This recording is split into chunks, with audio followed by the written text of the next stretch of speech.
First of all, I would like to thank all the audience in front of me. Thank you for coming to our forum for today. Our issue for tonight is recent and future role of ruminant products in Asia. First of all, let me introduce all of you about our panelists for today because most of them have a lot of knowledge and also experience about the topic that we will discuss. On my right is our specially invited medical doctor, Dr. Kim Xiaomi, and beside him is Professor Dr. Farah Amanina, a very natural living environmentalist scientist. And we have Dato Aiman. He is currently on one of the biggest ruminant industry, being the main branch is at the Bangsar South, Kuala Lumpur. Welcome to our forum for today. But as you can see in front of us have hampers that are sponsored by Dato Aiman. Thank you. Hope all of you was in a pink health today. With me, Shabika, as your chairperson today. So, what is ruminant? I think ruminant is the animal that has more than one stomach and that swallows food, then brings it back up again to continue chewing, like cows, goats, sheep, rabbits, and giraffe. So, may I ask Dr. Aiman, what really is ruminant? Well, then we are talking about ruminant product. First thing, we have to know what is livestock. Livestock refers to the animal raised primarily for the production of commodities like meat, milk, eggs, leather, and wool. In Malaysia, it comprises of ruminant like buffalo, cattle, goat, and sheep, and while the non-ruminant like swine, chicken, duck. Majority of the ruminant livestock produced in Malaysia are smallholder, while the non-ruminant are represented by commercial enterprise which raise the livestock in large scale. Ooh, that's interesting. What do you have in your farm, Dr. Aiman? Okay, I currently have 5,500 cows, which some of them are dairy cows and beef cattle. I also own 99 acres of palm oil plantation, which I practice integrated farming system. Ooh. What breeds do you have? There are few of them. For dairy cattle, I have Friesian Holstein and Jersey, while for the beef cattle, I have Aberdeen Angus, Belgian Blue, and Charolais. Wow, that's fantastic. You are very talented in farming and very rich. A new billionaire perhaps?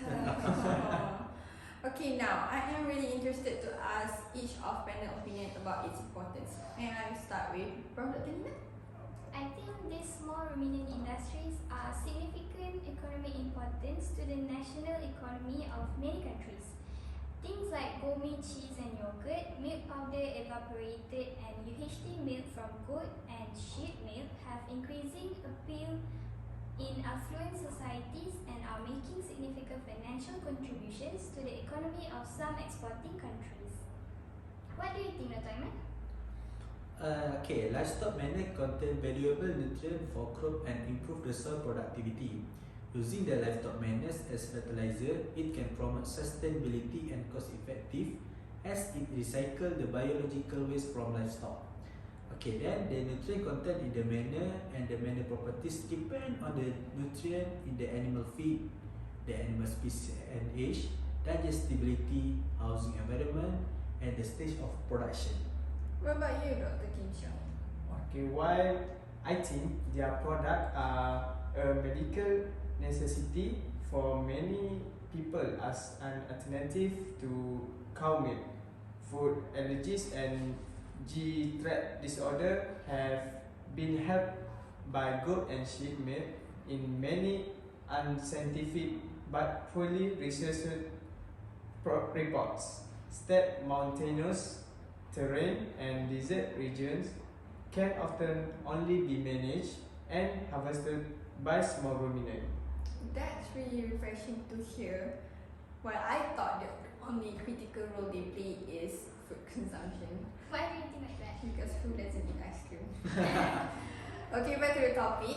I think we all can agree that the ruminant farming is significantly important to the economy. But what's more of it? Economic importance? Yeah, that's true. It is very important to the national economy of more than a dozen countries, especially in the Mediterranean area and include developed countries like France, Italy, Spain and Greece, which it proved that is not necessarily synonym with the undevelopment and poverty. Worldwide goat population have increased by 52%, resembling the 33 increased number of people. Sheep population have decreased by 3%, which is reflecting to the drastic market decline in the demand for wool. Okay, then to a smaller degree of lamb meat rather than for a milk, cheese and yogurt from the sheep. On the other hand, sheep number actually are increasing in Europe by 50%, Asia by 60% and Africa by 28%, indicating an interest in sheep in some countries, maybe for the dairy purposes. Goat number are increasing greatly in each continent, again showing an apparent strong interest for more milk production. Okay, not to forget about the SSR. SSR, self-sufficiency ratio. Yes, self-sufficiency ratio. The ability of a country to produce food for domestic consumption. According to United Nations Framework Convention on Climate Change, the poultry and swine production have met the 100% SSR, while the ruminant production is still below 30%. Low SSR value means that we have to import more livestock products to fulfill the demand. I see. Malaysia still have a lot of catch-ups to do. Apart from that, any other importance? Don't forget about nutritional benefits. Meat and dairy products from goat and sheep are very important for proper human nutrition, where cow meat is not readily available or affordable. In some countries, more than one half or at least one third of all meat is supplied by goat and sheep, which make their contribution to sufficient protein and calcium nutrition of people very significant. The recommended daily intake of at least 60 grams of animal protein and 800 milligrams of calcium per adult person, and apparently that is not achieved in many countries. Nutrient supply from goat or sheep milk is very valuable in combating malnutrition of people in poor area and countries. The goat and sheep milk can even be superior to cow milk in equal meals. The supply of 2 glasses which half liter of milk or cheese or yogurt equivalent from goat meat will provide up to 94% recommended adult daily dietary allowance. Wow, the milk is so precious. I never thought it can become more valuable other than just milk. Yes, it is, but the content of fatty acid can be greatly varied by different feeding regimens of the animals, pasture versus grain supplements, different roughage, different fat and fat content in the grain supplement. The different roughage to grain ratios, this can and should be better exploited in the promotion of goat and sheep meat having during value of nutritional properties, even be so-called functional food. I see. They have a lot of factors that can affect them. But what about the menu as fertilizer? Is that can be categorized under economic gain? I have a concern regarding that. Really? Do you mind sharing with us? Okay, according to the many articles that I have read, livestock industry also causes water pollution and eutrophication. The water pollution caused by livestock industry can be traced to the animal waste, antibiotic and hormone chemicals from tangerines, fertilizer and pesticide used for feed crop and sediments from eroded pasture. Coastal eutrophication also occur due to the nutrient runoff and leaching from livestock waste that is affecting marine ecosystem.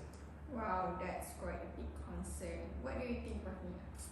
Yes, it's true. Livestock makes 85% of global animal fecal waste, which is substantially larger than the total amount generated by humans. Even though livestock waste is a valuable source of nutrients for soil and plants, but if it's not managed properly, it can cause pollution. If we look on the livestock waste management practices in Malaysia, generally the solid waste is processed into organic fertilizer, while the liquid waste is treated to meet the water quality standard before being discharged to public drainage. The livestock waste can also be processed into biogas, which is a sustainable practice as it controls the emission of methane and utilizes it to generate electricity. This will provide millions of people with affordable and sustainable electricity, as well as mitigates environment pollution, bad odor and flies problems. Also, livestock farmers in Malaysia can get certified by MIGAN in accordance to the Malaysian standard Good Animal Husbandry Practice. It is a voluntary certification scheme that emphasizes the aspect of productivity, environmentally friendly livestock activities, farm biosecurity and good disease control, and production of quality and safe product for consumption. From this scheme, the certified farm must have proper waste management including effluent treatment system as well as proper control of pollution from livestock activities such as flies, smell, dust and sound pollution.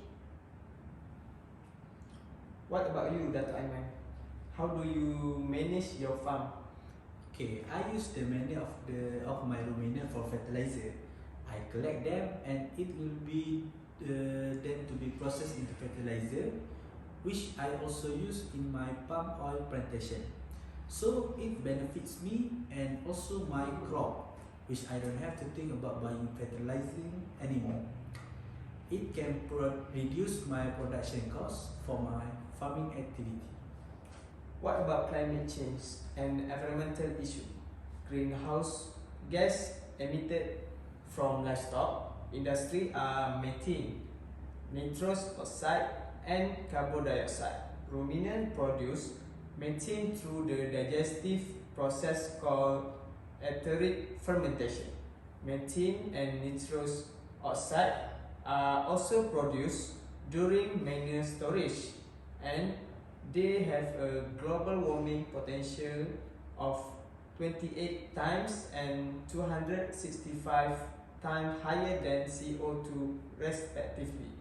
This is why the livestock industry is contributing a major amount of 80% of CO2 equivalents for anthropogenic in GHG emission.